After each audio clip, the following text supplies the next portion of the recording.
ศาลาประตูระมุ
สามารถยกมือ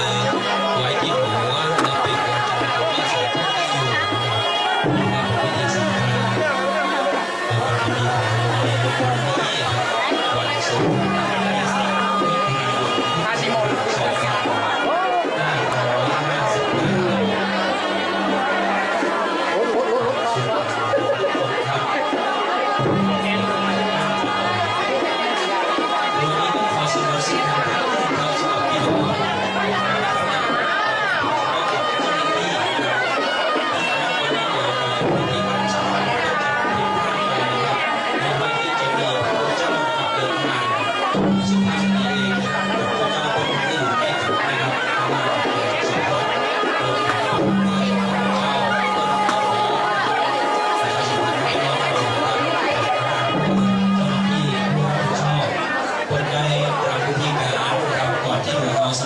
สาธุชน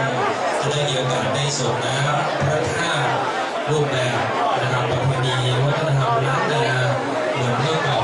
นะครับ เนี่ยเขาตรงซุปเดี๋ยวเขาไปได้ไปนี่ ประชาสัมพันธ์สำหรับทีมงานที่เป็นโคชเนอร์อยู่ไหนครับท่านมารับช่วงต่อครับต่อไปที่พิธีการต่อเนื่องจากนี้ฮะที่เตรียมไว้ครับโคชนะครับสำหรับพิธีการเชิญครับ